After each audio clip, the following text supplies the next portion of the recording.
The village of Elerin was known for many things: its thriving tire market, its peaceful families, its pride in tradition.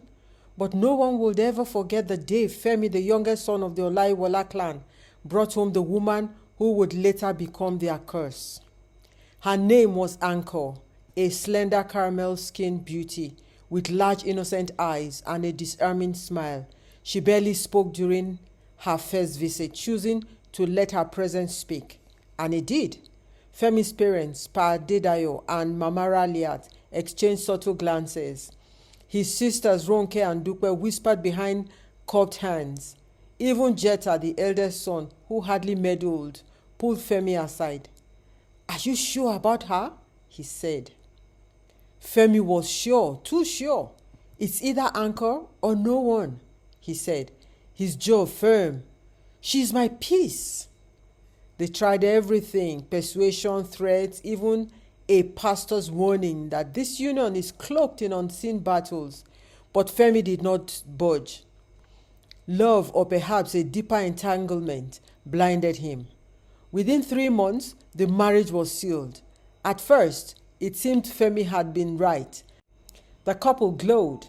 Ankor adapted quickly, endearing herself to neighbors and even to Mama Raliat, Femi's mother, who slowly accepted. Within a year, they welcomed a son, Tolu. Laughter returned to the family home. Meals were fuller, conversations lighter, and for once, Femi seemed to have found focus. But even paradise can mask a volcano. Femi, despite his industrious nature, lacked follow-through. His ideas sparkled but fizzled just as fast. While the rest of the family grew the Olaiwola tire business into a household name across 3 states, Femi chased dreams. Fashion, photography, a short stint as a music promoter.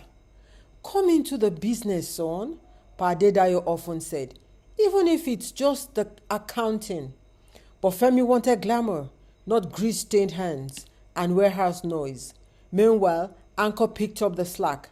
She ran a small tailoring shop that exploded in popularity. Her work was impeccable: flawless cuts, trendy styles, affordable prices. People flocked from nearby towns. She employed apprentices. Her success became the quiet shame of the Olaiwola household. Soon, arguments became commonplace. Femi resented her shine.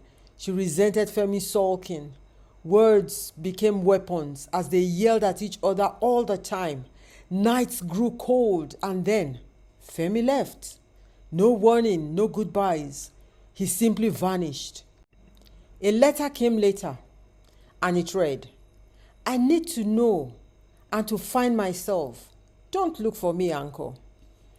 Please subscribe to this channel, turn on your notification bell, like, and comment. Thank you.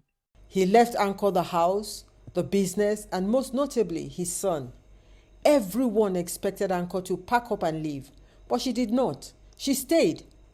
And not just stayed, she thrived. She took over Femi's portion of the house, converting the living room into a mini lounge where neighbors still came to sew, to chat and gossip, until strange things began to happen. First, Jetta's wife Shade walked out one morning after 9 years of marriage. No fight, no warning. She simply said, "I can't sleep in that house anymore." That was all. She left her 3 children and never returned. Calls went unanswered. Her family refused to speak of it. Jetta, a proud and quiet man, fell into deep silence. He wandered around like a ghost, barely eating. Ankor offered him tea one day, smiled sweetly and said, "She will come back when it's time." But she never did. Then came the fire. It was around 2:13 a.m. on a Thursday. The house was dark, except for the blinking red inverter light in the hallway. Suddenly, screaming, then smoke. When the fire department arrived, the entire family was outside, coughing, bare feet, shivering, except Pa Adedayo and Mama Raliat, their parents. Their room had burnt from the inside out. Everything else was untouched. The fire chief shook his head. "It's strange. No source, no sign of electrical fault." It's like it started in the center of the bed. People whispered, the village murmured, Ankor wept the loudest. She insisted on organizing the burial, paid for everything. Let me do it, she said. They were like parents to me, and no one had the strength to stop her. For 2 years, the Olaiwola family limped. Jetta stopped speaking entirely. Ronke stopped attending church. Dupe moved to Ibadan to start over. Ankor remained, cooking, smiling, praying aloud. No one dared challenge her. And then, death came again. Dupe's husband, Kunle, was on his way to a construction site when his car flipped off a dry, tarred road and into others. The brakes had failed.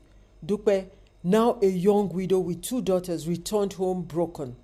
But something had changed in her. She turned to God, fervently, loudly, unapologetically.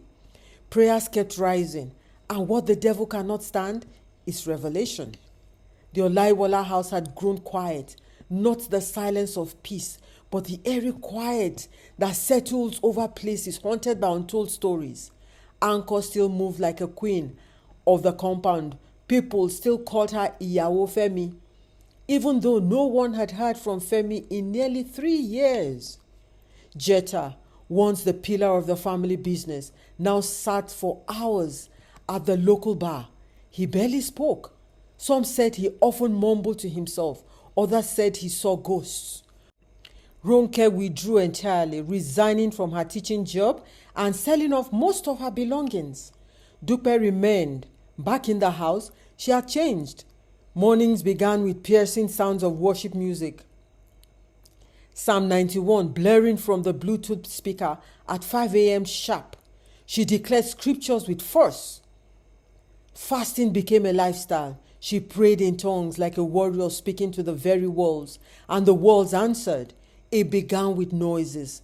Soft whispers began behind the kitchen wall at night. Footsteps pacing in the corridor at 2 a.m. A constant knocking sound behind her wardrobe that stopped the moment she approached.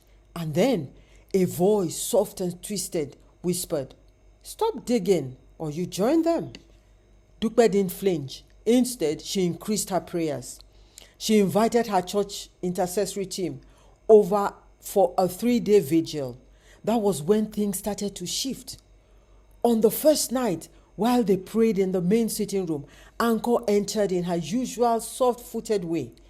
"Ah, welcome, oh," she said, smiling. "You know I'm a prayer woman too. Let me join in." The leader of the team, an elderly woman called Mama Ganiat, raised her eyes to Ankor and said quietly, "You're free to stay if you've come with light." Ankor smiled wider. "What else will I come with?" But as the prayers intensified, something in her changed. Her smile faltered. Her breath grew heavy. At exactly 1:19 a.m., Ankor let out a loud guttural scream and fell to the ground. Mama Ganiat nodded and whispered to Dupe, "Apply the anointing oil." Dupe obeyed. Ankor began. She began to confess all her deeds in the family. She schemed her way into the family because their mother had scorned her years back in the market. Please subscribe to this channel, turn on your notification bell, like, and comment. Thank you. She used witchcraft to push Femi and Jetta's wife out of the house. She took out Dupe's husband and made her a widow. She made Jetta a drunk. She wanted to ruin the family. Then this stupid Dupe came with her prayers, she said. When she was done confessing, they chased her out of the house. A pastor conducted a family deliverance, and the family was restored again. Ankor had cunningly schemed her way into the family, pretending to love Femi just to get her revenge.